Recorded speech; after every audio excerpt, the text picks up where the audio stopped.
What if I told you there are 8 things you need to buy before you retire? And if you don't, it could cost you years of your health, your happiness, and peace of mind. Hear us out. A lot of people do not invest or purchase these things until it's way too late.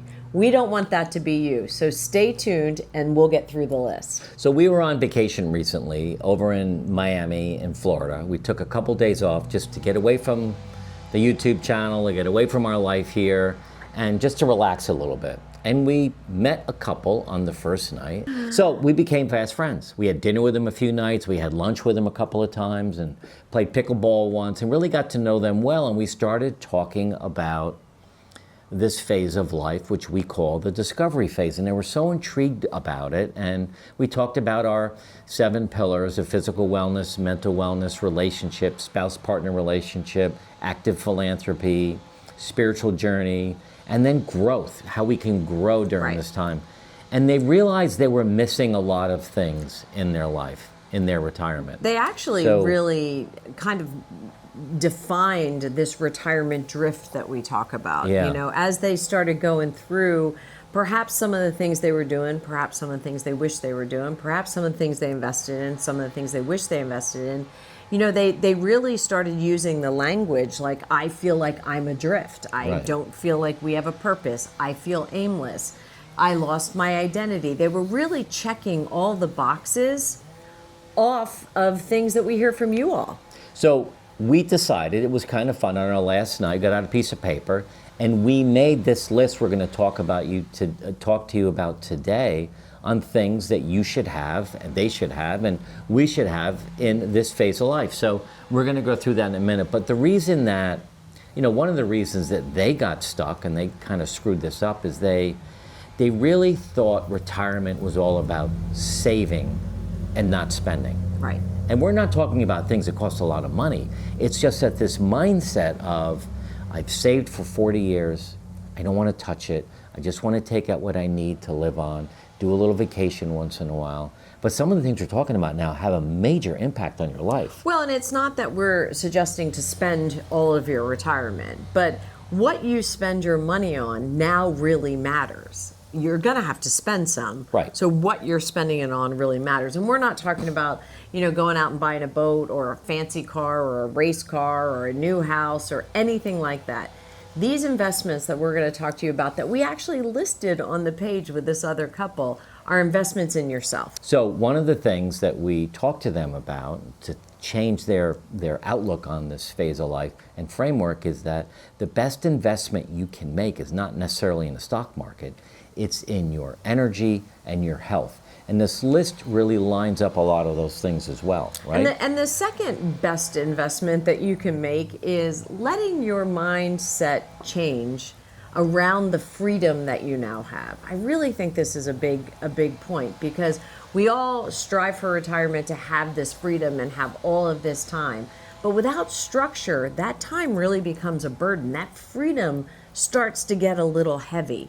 And then that's where you find this drift, this, you know, walking around a little bit aimlessly, trying to figure things out. So this list will also help you with that. You know, people tell us that they think because we plan so much and we have these routines, that the routines create friction, that they create restriction in your life. And they don't. Right.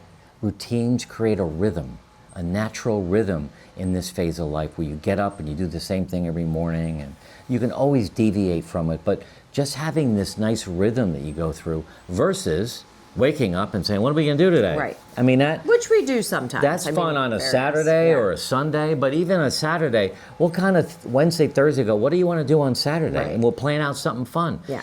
The one thing we're both not good at is just being idle. Right. And saying it's Saturday morning at 9 o'clock, let's turn the TV on and watch TV. Right. We're just not good with that. Yeah.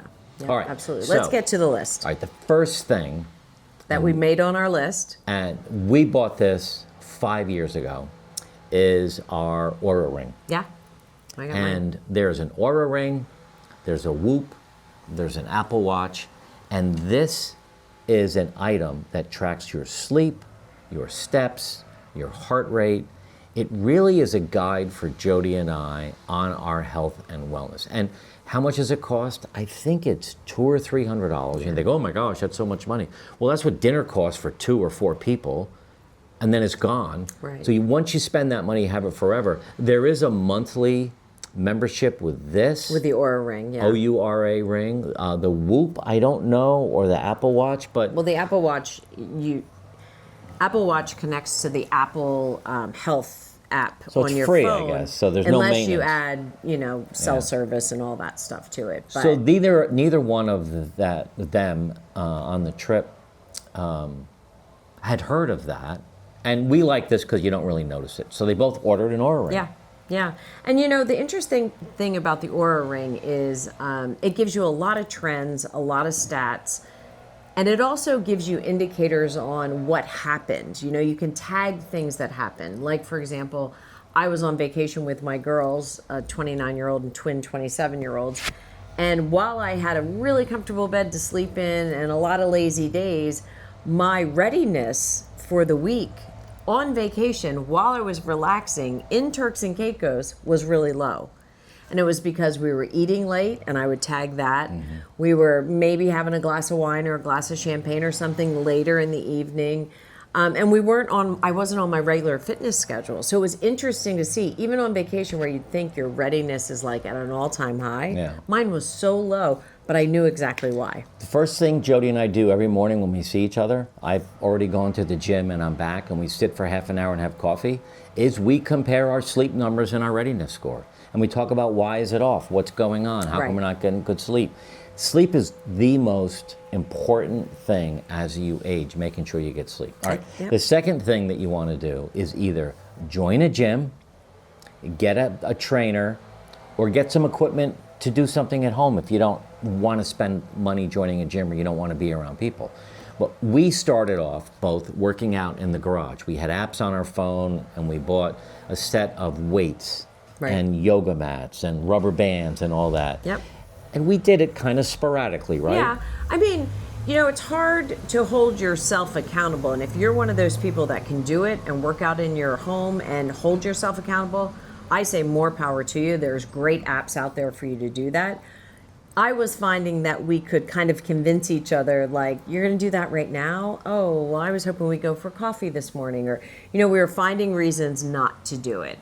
When you engage in a gym and you're paying something, or you engage with a trainer and you're paying for that, and you start to see results in your strength, in your fitness, in your physique, the motivation is like 10 times, I think. And you meet people. Yeah. You have an instant community. Now, we don't know your personal financial situation. Could be fixed income, and you just, in your head, say, I don't have the money to go to the gym. If you talk to your financial planner and say, if we pulled out $200 or $300 more a month to join the YMCA or the YWCA to go to their gym, how does that change our 20-year outlook on our finances? I'm pretty sure that your finance guy will say, or a woman will say, you know what? You're going to be fine. It's one of the best investments you can make. All right, the third thing that you need to buy, or you should buy before you retire, or as soon as you retire, is a pair of noise-canceling headphones. You might wonder, why is that? I don't have those. Yes, you do. No, I don't. Well, because you lost a pair. You're going to get a new pair. I don't have a pair. So, well, you did. You had those black ones. The Beats, they weren't noise canceling. Oh, there you go. I don't even know anything about this. Help me. I just bought a pair of Apple AirPods. Noise canceling headphones. So when I walk Ruby, or I walk by myself in the morning, I listen to podcasts, I call my kids, I do whatever I do. But it allows me to, have my hands are free, the phone's in the pocket.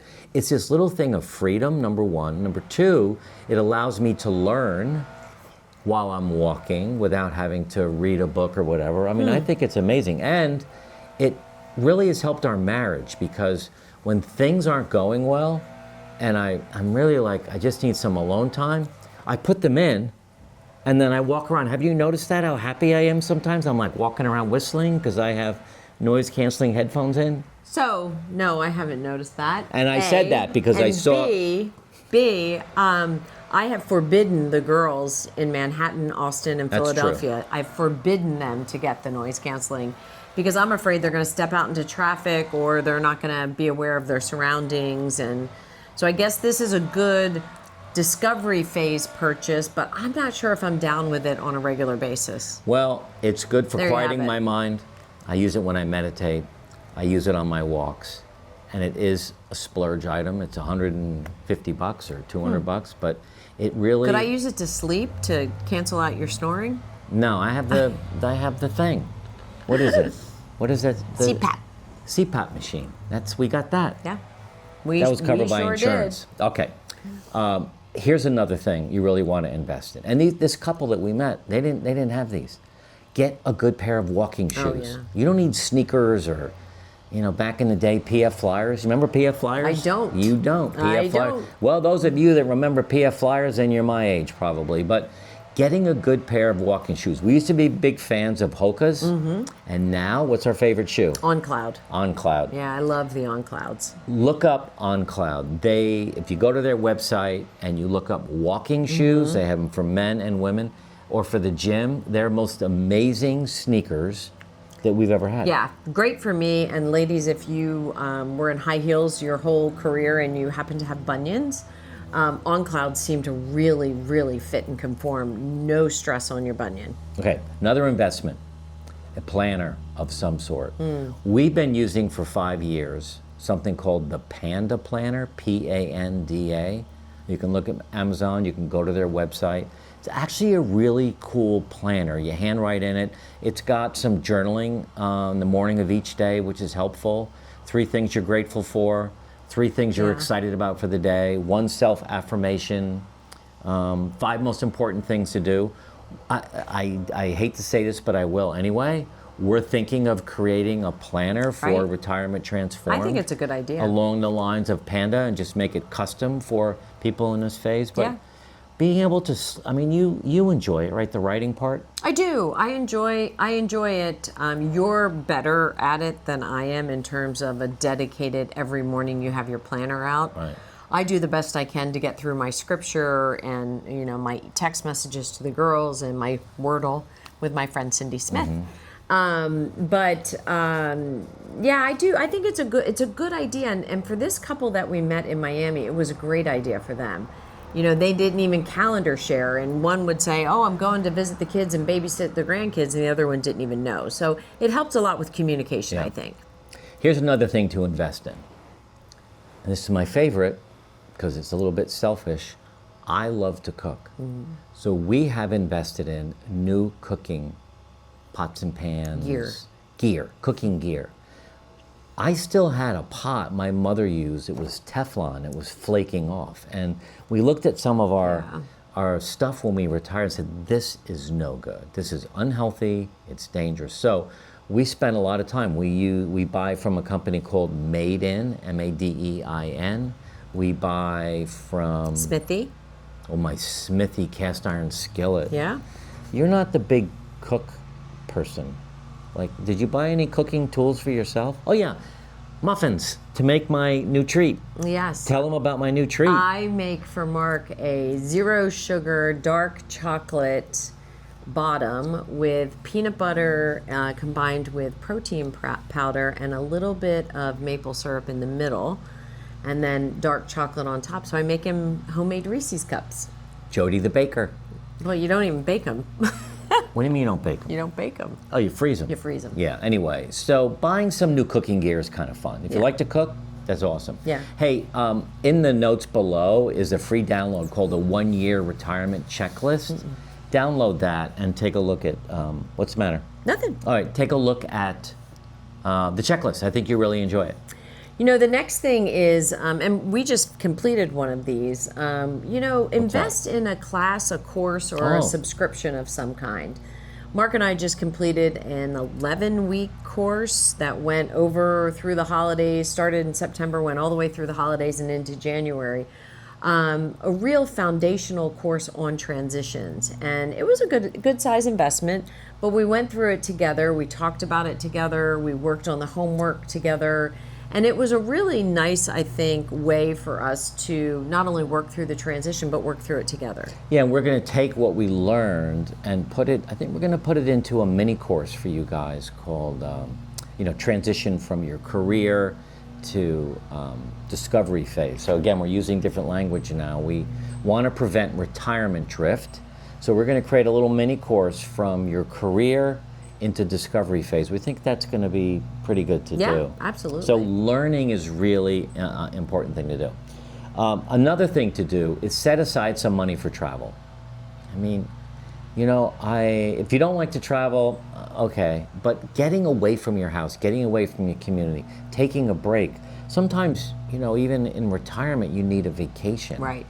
Because, our discovery phase life, our retirement life, is busy. We have golf, we have pickleball, we have YouTube channel, we have dinners with friends. Sometimes we just want to get away alone for 2 nights, go to Miami, and not have to talk to anybody. But inevitably we meet people. Yeah, absolutely. Well, the thing about a retirement fund for travel is it kind of gives you that sense of accomplishment, right? You're saving for a trip. And also it gives you the flexibility and freedom to pick wherever you want to go. You save enough money and you want to do 5 local things, great. You have the money in the bank to do all 5. You save in your retirement fund for 1 big trip and you have the money in the bank. It's not such a blow when you have to pay the bills. Yeah. So think of these 8 things we talked about today and jump in on at least 1 or 2 of them. Leave in the comments below one thing that you're actually going to invest in going forward, so that we can, hear from you and see what you're doing. We read every comment. Watch this video next. 25 life changes we made that made us finally happy in retirement.